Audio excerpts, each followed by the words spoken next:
you so much for joining this very special live episode with none other than Dr. Chris Bessent, one of our favorite veterinarians on the planet. And we're just so excited to be talking about this very important subject that every cat parent really needs to know about, which is kidney disease in cats. We were just saying before we came live, I was telling Dr. Bessent, I really feel like this is one of these awful things that a lot of us cat parents just resign ourselves to, that we just, it's going to happen, it's coming. So this conversation, I'm really excited to have with you. You're so informative. Can't wait to tap into your knowledge. For anyone that has not yet met you, who doesn't know who you are and how you're changing the world, could you please share a little introduction?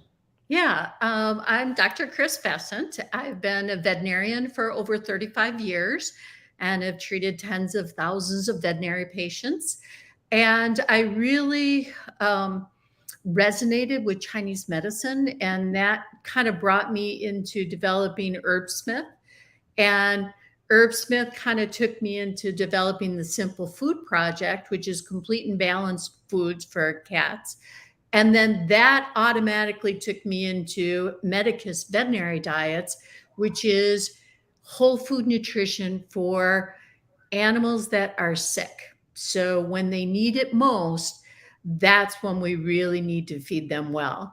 So my veterinary profession has really gone from, day to day in the trenches, working with animals every day and pet parents, and then looking at seeing the big picture and how we needed more herbs provided to pet parents. We needed better supplements with therapeutic levels. And then we needed access to shelf-stable, non-icky, closest to fresh food possible food for our cats and dogs. And that the bar is so low that we really can make a huge difference. And so that's my life, and that's what I do every day. And I'm very fortunate to have about 40 people working with us and 2 giant production facilities. And how I got here is just was kind of the path of least resistance and the path of greatest calling. Like what did we need to really get out there to the world, and what was the best way to do that? And the best way to do that was to meet people like you, as well as fabulous retailers and consulting with other veterinarians, but really focusing on nutrition and herbs and therapeutic levels of supplements. I love how casual, it's almost casually that you say that, but HerbSmith, the Simple Food Project, Medicus Diets, You're an entrepreneur. You really are a revolutionary, visionary. And the amount of work that goes into each and every product that you put out there, we are a little peon in the world of being able to share something with our community. It is really just incredible to think how much you've done with what you learn and what you know. You really are changing the world in big ways. You just made it sound casual, but each one of those projects is a revolution in and unto itself. Yeah, we were on a podcast today, and she said, it's really interesting how here in the States, like in America, herbs are like woo woo, but so many other places, and for thousands and thousands of years, using herbs and food therapy is just the normal everyday medicine prescribed even by doctors. That was the hard science, right? It's such a switch to Western medicine in so many ways. It really opens up our minds when you realize that there is a whole new world of science, a new old world of science out there that many of us don't know about or don't know how to tap into. So we are so grateful to have your brain trust with us tonight, especially to talk about kidney disease, because I think it is an epidemic. I already see a comment here I've seen my share of kidney disease in my past 200 rescues through the years. Just incredible. We've seen it in our own lives. And it feels like, once they're diagnosed, it's just downhill from there. Yeah. And I want to actually start with your opinion or idea, or maybe there's some science behind it as to why kidney disease is such an epidemic. It's getting to where if your cat is 15 or older And it's happening a lot younger and a lot younger. But if your cat is 15 or older, you can just go ahead and guarantee that they're going to have kidney disease. Yeah, 100%. Why do you think that? Why is that a thing? Because you go back to the basic physiology of cats, that cats are desert creatures. They literally should get their moisture from their food. And if you've analyzed prey, so wild birds, rodents, they're about 67% water. And so when a cat eats their normal prey, they would get all of their moisture from their food. But what does 97% of the cats today eat? They eat a dry, heavily processed, carbohydrate-laden kibble that as desert creatures, they're amazingly good at concentrating their urine and concentrating their blood. And what that does is really put a tremendous taxing on the kidney itself. So not only do you see younger cats with lots of kidney disease, but you also see all sorts of bladder issues, right? That bladder issues are all because of chronic dehydration. And that chronic dehydration naturally is more and more taxing on the kidney. And therefore we see this epidemic level of chronic kidney disease. And it really all comes down to feeding a species appropriate diet, so higher meat content, lower carbohydrates, and feeding moist food. Because the thirst center of a cat is very different than the thirst center in their brain of a dog or a person. So you and I are thirsty, and so we drink. And a dog is thirsty, so they drink. Cats really don't have a strong thirst drive because they wouldn't normally, because in the wild, they would get all their moisture from their prey. And that's not happening now. So it's something that is so inherent in their physiology that even though we domesticated them, they still have that basic physiology that is very different from dogs and very different from humans. So what we really need to do is make sure that they're in species appropriate diets and they're having high moisture all the time. Like, to me, when I see a cat drinking, I think they're dehydrated. And Right. so to me, that's never a good sign. That's always a negative sign for me. And it's one thing if they're playing in the fountains or they're playing in a faucet. That's just play. I mean, that's really fun cat stuff that they do because their eyes can see so much faster than ours. But when they're literally drinking from a bowl, to me, I think we're not getting enough moisture in their food. Yeah. I have to say that's something that we kind of learned the hard way is when we see a cat sitting by the water bowl, drinking incessantly, that's actually a red flag. Yeah. And they get so many cat parents are like proud of it. They're like, oh My no, cat my drinks cat, every- I I feed see my my cat cat- dry food, but they drink all the time from the water bowl. And we're like, oh. And I wanted to ask you, because I think that a lot of the kickback that we get when we say things like, cats are made to get the majority of their moisture that they need from their diet. It's like, oh, well, I had a cat that lived to be 22 that ate nothing but Meow Mix. And do you think there's a genetic component? Is it all that the the diet. physical need? What would your response be? Would you be like, you were super lucky? Yeah, there is good genetics. I mean, and I would say, saying good genetics is probably not the best term. It probably should be, there are genetics that can tolerate the nutritional abuse better. Yes. Yes. And so great, good for you. You had a cat that lived to 20 with chronic dehydration.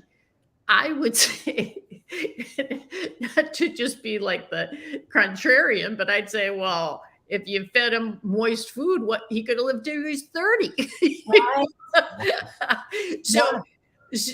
So there definitely is genetic propensities towards tolerating nutritional abuse. Yeah.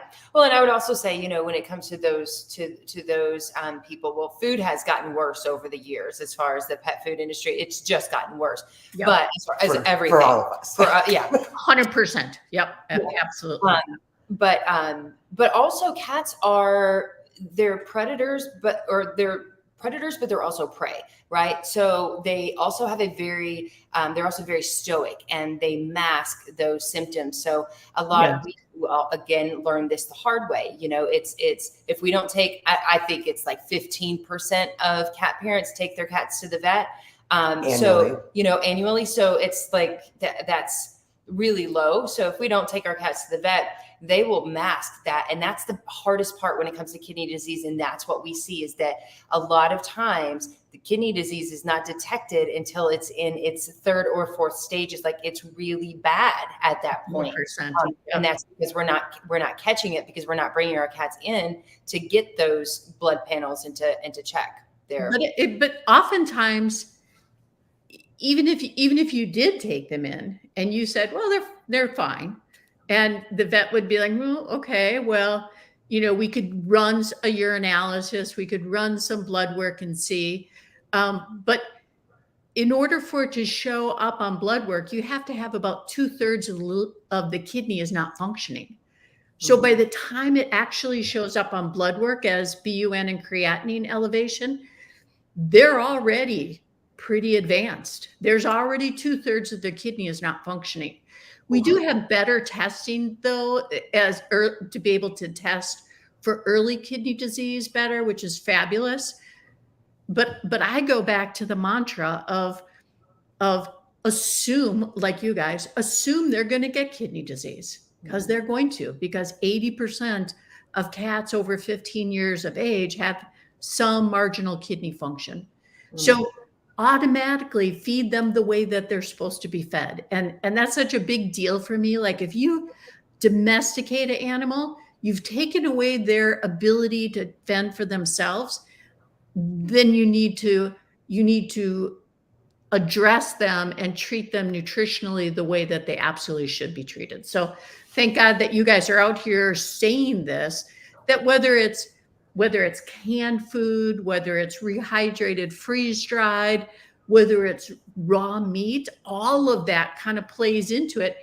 And I would say that to pet parents' defense, cats are carboholics, right? They just, once they get on kibble and they're eating this dry, sugar-laden kibble, they like it, and they refuse to move to anything else. And part of that, being a neophobe, not wanting to eat anything new, is part of their physiology as well, because you and I know that cats there's so many toxins that cats get that dogs don't get. And so they're very sensitive. And so it really is in their best interest to, when they're eating something, that they just stay with that. But I think one thing that you guys taught me that was really neat was that young kittens that grow up on healthy food can't even imagine why somebody would eat kibble. That your kittens are like, yeah, of course this is what we eat. Who would ever eat that dry, hard kibble? Yeah, Zorro is our purist. But to piggyback on top of what you said, though, about cats, I feel like we live in a society where we give our cats and dogs cat food and dog food. That's what it is. But you think about what you would do if you brought home a bearded dragon or a parakeet or a gerbil. You would immediately go to a little book and be like, what is their bedding? What do they eat? How do I feed them? When do they sleep? And I remember when we first started learning, many times the hard way, about who cats are, it was like, why didn't we get a book on them? Yeah. When we were, because they're so different, even than dogs. We both have dogs and cats, but they have such special needs as a species. But I just feel like it's just we continue to learn so much all the time about different ways. Before we jump into, I think that we kind of covered the things that we can do to help avoid kidney disease. Can you touch on a little bit, because I know it's a question, what is the difference between acute kidney disease and chronic kidney disease? Good question. Yeah, it's really just how how quickly it occurs, and how long-standing it is. So acute kidney disease would be they ate a toxic plant, or there was high vitamin D in that particular lot of food that they ate, and that was an acute or a short-term insult to the kidneys. But so the kidneys are marginal, they tend to shut down, but then the inflammation goes away and they start to function again. Chronic kidney disease is kind of more what we're talking about, where it's low grade chronic dehydration throughout their lifetime, so that it's slowly but surely taking the toll. It could be repeated small injuries as well that end up going into chronic kidney disease. So, for example, even though we're talking about kibble as a source for dehydrating, but it also has high acrylamides and AGEs, glyphosate. Yeah, my God. So it also has so many other things that are kind of like acute insults to the injury every single day. Yeah. Yeah. What are the things that we can look for, right? Because I feel like we just talked about how stoic cats are. If, as a veterinarian, what do you look for? What do you see? The number one symptom is weight loss. That is the reason that most cat owners will bring their cat into the vet for blood work to find out what's going on, because they're just so thin. They've just lost so much weight. And so weight loss really is the number one indicator, because pet parents don't perceive that drinking from a bowl is a bad thing. Right. So most pet parents think of cats as little dogs. And if your little dog does it and your cat does it, woo, that's great. Not thinking that they're desert creatures that shouldn't be doing that. So we may not notice them drinking more at the water bowl, but we are going to notice that they are losing weight. Are we going to notice any change in their appetite? Are we going to start seeing a big difference in their energy levels, or what we find in the litter box? Are there other peripheral things we can be looking for? I would say that as it progresses, then you start to see all of those other things. But by that time, you're already in stage 2 and even into stage 3 kidney failure. So by the time you actually see that they're vomiting and they're depressed and lethargic and just not eating well and not thriving, by that time they're already pretty progressed through kidney disease, and they already have elevated levels of urea in their blood because their body can't detoxify and get that out of their system. So by the time you notice it, you're usually pretty far along. Right. Yeah. So I would say, like, definitely. I mean, I would say and we just want to scream from the rooftops all the time. Like, let's just be proactive, right? Like, like you said, assume that your cat is going to get kidney disease, start them young, get them on a moisture rich diet. Let's do everything that we can to help support those kidneys so that so our cats can be part of that 20% at least. And maybe that 20, and maybe that, that percentage can actually grow, of cats that don't necessarily end up with kidney disease in their older ages. Now, here's a good question, because there's going to be a lot of listeners here and people watching that already have cats that have been diagnosed with kidney disease. It is pretty, it's just a thing that everybody says and many veterinarians say that kidney disease cannot be reversed. And basically there's no hope for a cat that's diagnosed with kidney disease. So a lot of people just go ahead and instead of putting them through the suffering, they euthanize them. Is there hope for cats that have been diagnosed with kidney disease? And can it possibly be reversed? Yes. Absolutely. Yes. No question in my mind. And through my 35 years of veterinary practice, I saw it. I did it every day. And I would say that holistic veterinarians know this. They completely understand that. Traditional medicine, what happens, you feed your cat well their whole lives, And when they finally get the diagnosis that they have kidney disease, what happens is that veterinarian's going to give you this bag of heavily processed therapeutic diets that are just filled with grains and things that you would never, ever feed your cat any other time, but you're afraid. And you're like, okay, I don't know what to do, and I want to do the best thing possible. So now I take this cat who was on a healthy diet and start feeding them this dry, heavily processed kibble. And really that's where Medicus came in, is saying that there has to be a whole food way to approach this. We have to be able to nourish our cats with kidney disease, but knowing that there's certain nutrients that they can't process properly. So for example, potassium or phosphorus tends to build up in the blood. And so high phosphorus levels will almost always indicate that the kidney is not functioning. High urea levels, and urea is one of the byproducts of protein.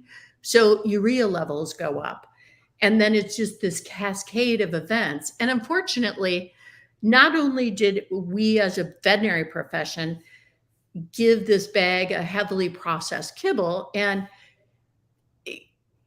God bless veterinarians, because that's all they had. I mean, that before Medicus and Darwin's, there was not a lot out there that would address kidney disease. And so at least they understood that food mattered, and dietary management is the number one way to manage chronic kidney disease. So you need to have lower phosphorus. And then there's this debate on whether you should have low protein or not. Yeah, for an obligate carnivore, right? It's a huge debate, because I will tell you, Dr. Bessent, that I have seen people whose cats are 11 or 12 years old, diagnosed with kidney disease, early stages, gone from, just like you said, gone from a pretty good diet onto a kidney prescription diet. And I have not yet once seen that diet affect the kidneys is in a positive way at all. And instead, especially with these, young cats that are only 11 or 12 years old, they just decline so rapidly. And then they lose their muscle mass and they lose all kinds of things because they're not getting that protein. What do you do about that? What say you? Well, in the 80s, that was the way to treat them. That urea happens because you're digesting protein. And so the thought process was, if we want urea to be lower, let's lower the protein level, and then we won't have as much urea because we'll lighten the load on the kidney. What we found is that in the last 40 years, that if cats don't get enough amino acids from their food, they will get it from their own body tissue. So then if you weren't feeding enough protein in their diet, then they started to catabolize and break down their own muscle tissue to be able to fill that need. Oh, and as you know, with cats are very, they have very strong nutritional needs for certain amino acids, to the point that it can be fatal if they don't get those amino acids. So what we found is, not only did we make it harder for chronic kidney disease cats by not giving them enough protein, so they depleted their own body tissue, but we also found that it did not change the progression of chronic kidney disease at all. Right. So the thought process was good. The physiology made sense, but it really didn't pan out. And so what we see now, the current recommendation is moderate levels of high quality digestible animal protein. Yes. And how do you get that with these big brands? How do you get that with the big conglomerates? I get that they charge more. There's no quality in their proteins. Right. And the problem is that you're going to hear me say it, and you might hear 20% of veterinarians saying it. But veterinarians, we're kind of neophobes too. Once we grab onto something like low protein for all kidney disease, I mean, it's probably 80% of veterinarians are still recommending that. Yes. which is craziness, but it is. So that's why we're so fortunate that people like you guys are really talking about it and saying what is on the cutting edge. Like, what can we do that we can really we know that nutrition really matters. We know that dietary management is the number one way to assist in kidney disease. And how can we do it in a whole food way? And so when you look at our Medicus diets, one of the negatives to the Medicus diet is that it has rice in it. And so that's like just this red flag that people go nuts over. And these are obligate carnivores. And how can you have rice in the diet? The downfall about protein is you need moderate levels of protein so they don't catabolize their own body tissue. But if you have too high a protein is the number one source of phosphorus.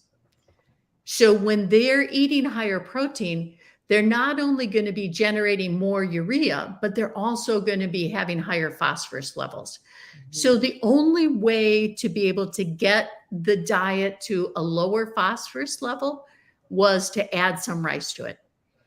So when you look at the Medicus diets, the majority of it is healthy, vibrant chicken and gizzards and liver and fabulous eggs, all fabulous things that kidney patients really need. But we also have to look at the nutrients. And that brings up like a whole nother thought process of nutrients versus ingredients. Mm-hmm. And for me, the nutrients are really important. And nutrients would be like protein, fat, phosphorus, sodium. Those are nutrients. Ingredients are how we make that. So in the Medicus diets, we use chicken and gizzards and liver and egg. And so we use good ingredients to get the same nutrient levels, where therapeutic diets tend to be able to hit the same nutrient levels. So lower phosphorus, lower protein, but they do it with really poor quality ingredients. Right. And that's why is the difference. Yeah. That's why you don't see results with the prescription diets, but you do see results when it comes to a whole food. Exactly. Yes. 100%.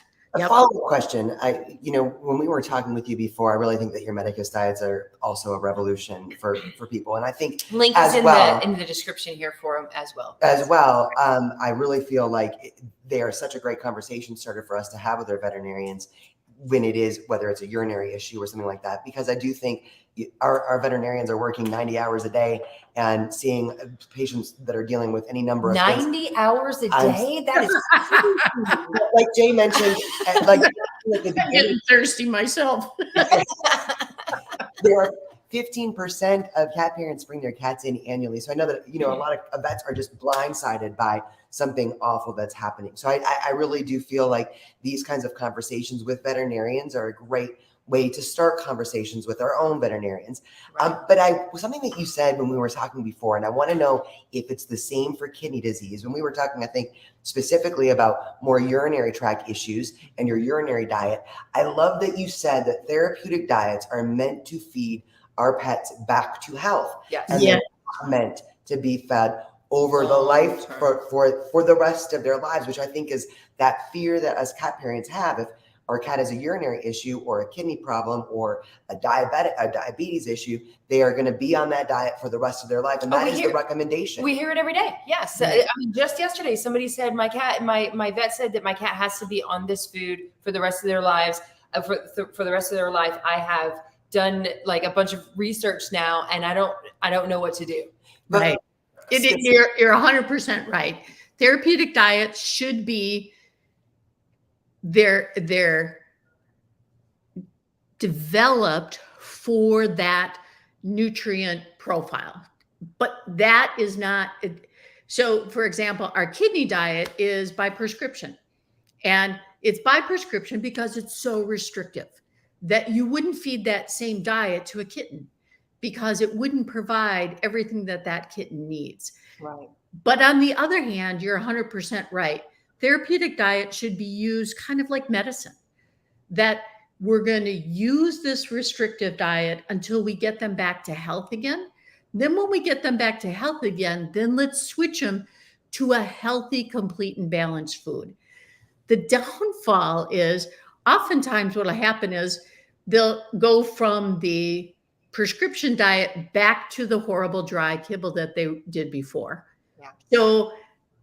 So then you kind of weigh it out, like which is worse, just staying on the therapeutic diet or going back to the horrible diet that they were before, or hopefully they've learned more and then can get them back onto a complete and balanced, healthy, species appropriate diet with added moisture so that they can bring it back to what they should be eating.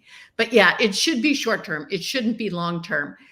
And pet parents are concerned and nervous about it. Absolutely. And they should have their veterinarian helping to guide them through that of saying, okay, now that your urinalysis has been good the last 3 times and he's doing fabulous. So now let's get him to a complete and balanced food instead. Yeah. I agree. Let me ask you this then. If, say, our cat is diagnosed with stage 2 kidney disease, is there anything else that you would recommend, maybe certain herbs for our cats that could help as well as the diet? I know diet's number one, food therapy is number one. Yep. But then are there other supplements in different ways that we can also help support the kidneys? And real quick, I do see we've got some questions coming in as well for you, Dr. Bessent. So let's do the herb thing, but we will hopefully have a couple minutes at the end to answer some of your questions. And hi, Carrie Hyde. Hi. So it's really fascinating because you guys go to all these vet shows and you go to Super Zoo and those sorts of things. And we took Medicus Veterinary Diets to the American Holistic Veterinary Medical Society, their meeting. And I was just like elated, like, this is my life's work. This is the greatest thing ever. Other veterinarians are just going to love it. Like this will be the coolest. Most holistic veterinarians are like, whatever. And I was shocked, literally shocked. Like, how can you not think this is the greatest thing ever? Well, the reason being is that they've been able to fix kidney disease long before it becomes necessary to restrict phosphorus and restrict protein and to change the nutrients. And how did they do it? They do it with herbs and they do it with homeopathy. They do it with acupuncture. And it dawned on me that, that's what I did in veterinary practice all the time. I didn't have Medicus Veterinary Diets. I wanted them, but I didn't have them. So how did I fix all these kidney patients? I used herbs and acupuncture. And there's fabulous herbs that are Chinese medicine herbs that they're all about tonifying kidney and supporting kidney function. And they are amazing. So it's like Rhamania and Diascorea, which is Chinese yam, and tree peony bark and plantain. And there's these fabulous Chinese herbs. And the main ingredients are Li Wei Di Huang San, which, I'm killing it for all Chinese speakers. I'm really sorry. I sincerely apologize.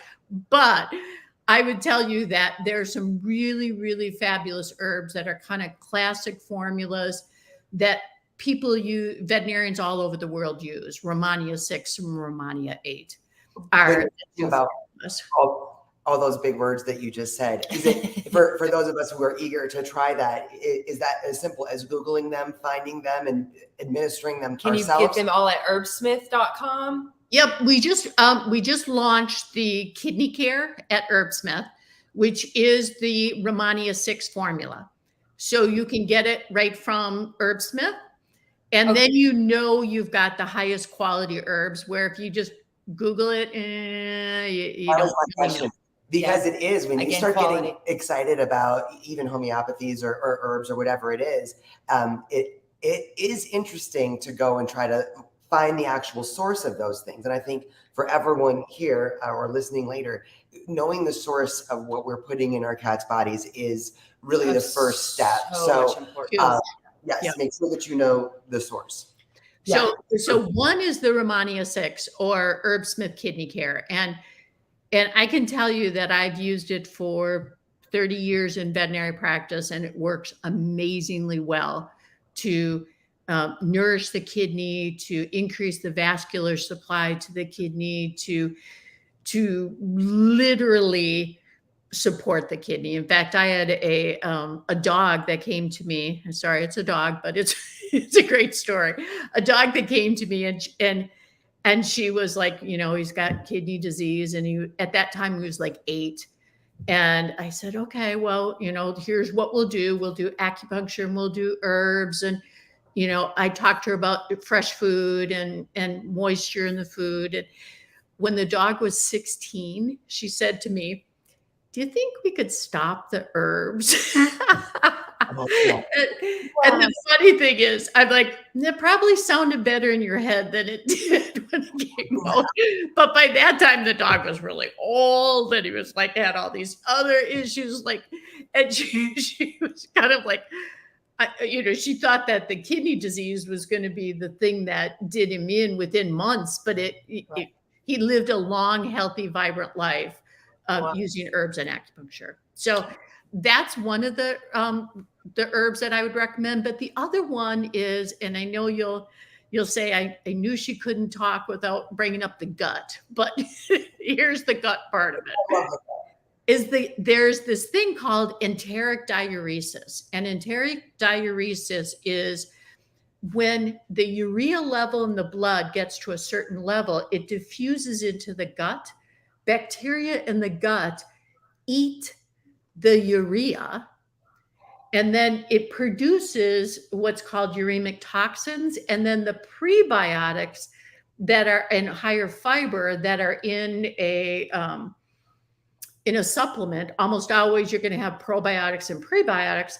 The prebiotics are a fiber that will absorb those toxins and have them excreted. What? So every single kidney patient should absolutely be on a probiotic and prebiotic. And the probiotic, because it eats the urea, so it helps detoxify that. And then the prebiotic helps to get rid of any uremic toxins that those bacteria may have developed. And so enteric diuresis is really, really a big deal, a huge deal. So even if your pet parents can't get them off of the dry kibble, even just adding a probiotic, prebiotic is going to lighten the load on the kidney. Wow, that is. Can you say the word again? Enteric diuresis. Enteric diuresis. And it's kind of like when people have to go on diuresis when they have kidney failure. Mm-hmm. It's kind of a way of doing that, but doing it within the gut. Wow. And there's some amazing research that's really come out in the last couple of years on this gut-kidney axis and how the kidney affects the gut and the gut affects the kidney. And it really does. Yeah, well, it's crazy. The gut affects everything, right? I was going to say the more and more, but we don't realize just how much the gut affects. It's crazy, isn't it? More just really solid lines to the brain, to everything. This is amazing. I'm going to put this video on our kidney page. I just have to say thank you so much for contributing to our cat symptom checker in so many ways. It's beautiful, and now I'm excited to also add this new herb that you came out with to this kidney disease page, because so many cat parents need this resource. I'm curious. I saw a question, and I'll go back and find it. But it was basically one of the common things we get put on a prescription diet, and then the SubQ fluids. Why? So I know that's the dehydration thing. And the flush. Right. But can you explain what are your thoughts on it? Are there alternatives? We went through this with our Oliver Twist.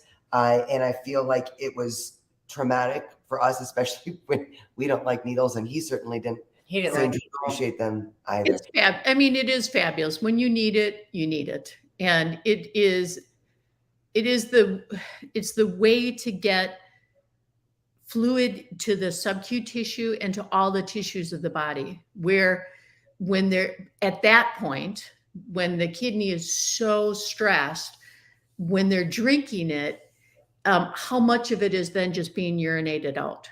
Yeah. So they drink a lot and they pee a lot, and so they lose the fluid that way, as well as they lose potassium and sodium and hydrogen ions, and develop metabolic acidosis. So there's so many other things that happen when at that point, when they're drinking a lot and they're peeing a lot.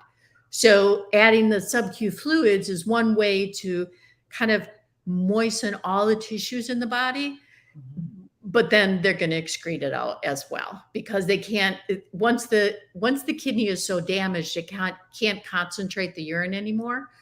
And that's why you get just, a lot of kind of dilute urine that just passes through. Have you seen in your practice, have you seen cats that are at the point where they absolutely need SubQ fluids, but after giving SubQ fluids in conjunction with, say, food therapy or herbal therapy or acupuncture, have been able to no longer need the SubQ fluids? Yeah, usually once you get to that point, it's pretty bad, because that's when you look at the kidney, by the time it gets to the point that you need SubQ fluids, so much of the kidney is damaged. And now, instead of having 100% function, now you might be down to 20% function. And the downfall is hypertension and high blood pressure is really damaging to the kidney. But the less kidney they have, the more blood they have to push through in that 20%. So it's just becomes this snowball effect that you're going downhill. So once you get to that point, would I give up? I absolutely wouldn't. I would do the herbs. I would do the probiotics and do the fresh food. I would do all of those things. But I would say that you're fairly advanced, because once there's so much damage to the kidney, some can come back, but some can't. And the kidney is really such an amazing organ. I mean, we don't really talk about how amazing it is, but think about it, that it literally filters a cat's blood like 50 times an hour. Every single drop of their blood gets filtered 50 times an hour. That's crazy. Like my vacuum cleaner, I can't even get that to filter, for God's sake, much less your body. And so the kidney is just such an amazing organ, and it is so dependent on blood pressure. And more blood pressure that's kind of pounding it, the more difficult it is for it to do its job. But it's really a really amazing organ, but also very delicate as well. That's crazy, the more that you learn about. A question that I saw here about standard process. First, I know that standard process renal support, what are your thoughts on that as a supplement? Madison said that she's giving that to her Namaste now. And I've heard this question from other people. If kidney disease is just a epidemic that's going to hit us, would you give something like standard process renal support to all cats, or before there is an issue? You absolutely could. Yes, there would be no negative to doing that. And standard process is fabulous. They have herbs as well as glandulars, and glandulars would be like dried kidney that then you would be feeding. And the beauty of that is the kidney not only filters blood, but it also releases erythropoietin, which is a hormone that develops red blood cells. So by using something like standard process, you're automatically giving the body something that it's not able to get because of this compromised kidney. So it is fabulous to do. But I would go back to, it's great to use the herbs. It's great to use standard process. But moisture is everything. Like that, that's everything. And feeding your cat that way. I can't say it enough, because that's the basic physiology of cats. Yep. So a great question from April here, and there are a lot of people now doing their own DIY raw. She said, can you give an example of a whole food therapeutic kidney diet for an adult cat? Appreciate if you can direct kitty parents to where to find appropriate whole food recipes. Does something like that exist? I know catinfo.org. So freshfoodconsultants.org Yes. is another, it's a great resource. It was actually put together by Dr. Karen Becker, and it has multiple different Formulators. Formulators, people that formulate whole food diets, and they can specifically formulate a diet for your cat's health needs. Where would you direct? I don't have a source to direct them to. So, but I would give some just kind of general guidelines, and these guidelines come from me trying to develop Medicus veterinary diets. And the way that I developed them was I put together the diets, and then I tested them, and then I went, shit, darn, darn, that's still too high in phosphorus. So then I had to tweak until we got it to the level that was appropriate. And what I can tell you is a couple of key factors. One is you need high quality animal-based proteins, no question, but you need less of them because they're the highest level of phosphorus. So you really need to have, instead of having 80-90% of the diet being meat, you should more have 50 to 60% being meat. You should also always add some sort of calcium source to it. So a calcium source could be ground eggshell, or it could be bone. But I love ground eggshell for kidney cats. And the reason being is that ground eggshell is a phosphorus binder. So when you use ground eggshell, you're providing good, healthy, organic calcium, but you're also, when you feed that, you're also having the phosphorus go into the gut and then be passed out with the stool. So that's a whole food phosphorus binder that you need to have a calcium source. So why not use an appropriate one that would help that cat as well? And then try to pick meats like beef or chicken or eggs that tend to be lower in phosphorus as it is.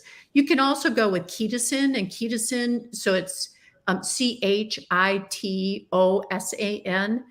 It's the exoskeleton of crustaceans, and chitosan is also a whole food phosphorus binder that you can buy any place, that you could add to your cat's diet as well. So just by decreasing the protein, adding the ground eggshell, and then you're going to have to add something back into their diet. And what would that be? It could be a carbohydrate like rice. It could be eggs. It could be egg white, so it's not as much protein, but it could be higher fat like cottage cheese, other things like that you could add in as well. Awesome. I'm so glad that April asked that question, because I just feel like you just gave us, I know everyone just went running for a pad of paper and a pen, but please everybody know that this will be available on our Kidney Protocol page as well as on YouTube and Facebook long after. So you can go rewind to about the 47-minute mark. Oh my gosh, how did we get 47 minutes in?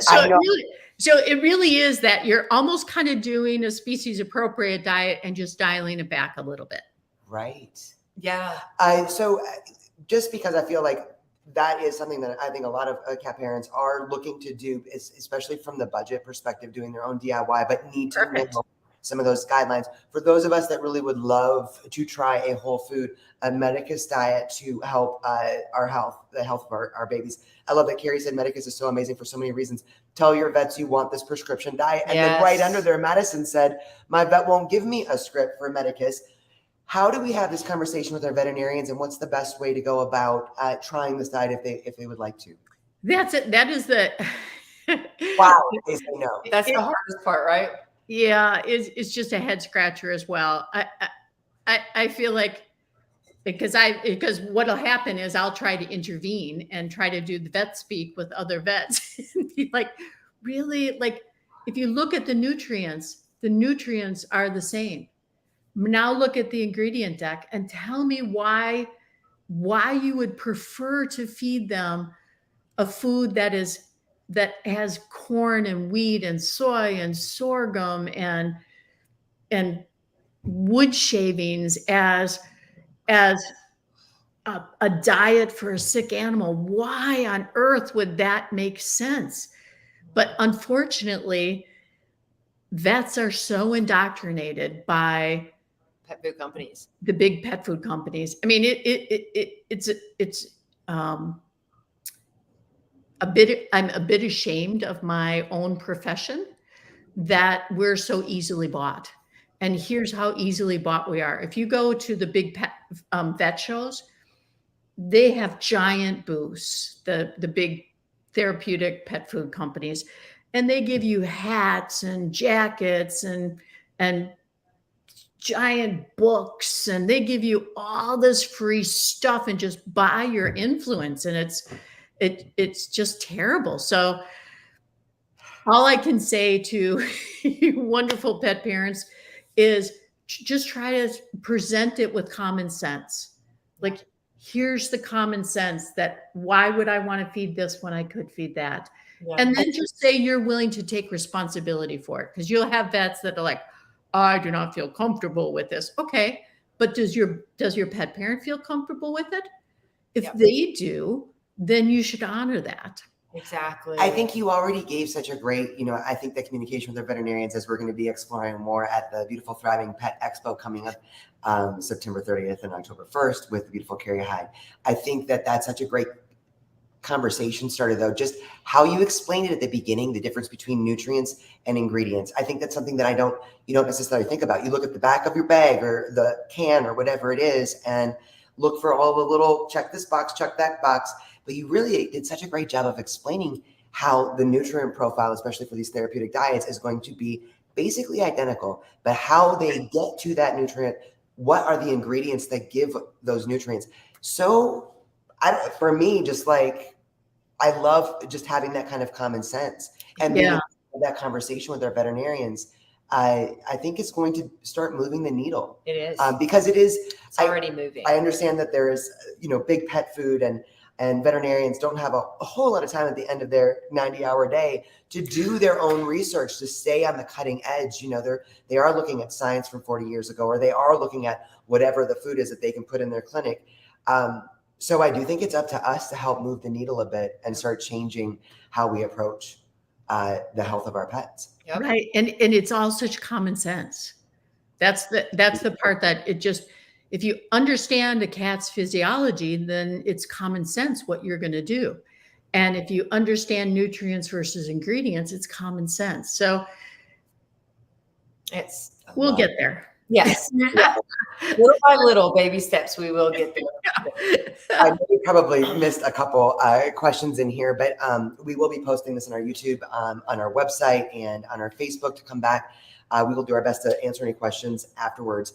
Dr. Bessent, do you have anything that we haven't touched on when it comes to kidney disease? Anything that you've cat parents really need to know? Yes. I would be encouraging. I would say that we need to catch it early. We almost need to assume it's going to occur if they're being fed a dry kibble diet, and do everything we can to change them onto wet food before it gets to that point. But when it does get to that point, know that there are so many things that we can do. I mean, there's so many ways that we can lighten the load on the kidney. And I would say that holistic veterinarians have been treating kidney disease their entire careers, and those animals have lived long, healthy, vibrant lives. So there absolutely is hope. Like, to me, if somebody says my cat has kidney disease, that doesn't mean to me it's a death sentence at all. Right. At all. All it is to me is that red flag of, we're not getting enough moisture in. We need to do this. We need to add that. Yep. So I would be optimistic, and I would be positive for them that there's so many things that they can do to help them before it gets to that point. Yes, That I is a love beautiful word of knowledge. I think that we can all benefit from some positive proactivities. Yes. So, And veterinarians won't, holistic veterinarians have been doing it for so long, and a traditional veterinarian is going to say, nope, they're going to die. That's just the way it is. And us holistic veterinarians are like, we've been treating this for so long, we hardly even talk about it anymore because it's just what we do every single day. Yeah. And Herbsmith is making that available to the average pet parent. So if you have a holistic vet in your area, fabulous, go to them because they're going to be able to direct you better. But my kind of goal in all that I do is to provide tools to pet parents to be able to help them get through this better than without these tools. yeah, I want to say again, I know we've got some of the links in the bio here, but you really are a one-woman revolution.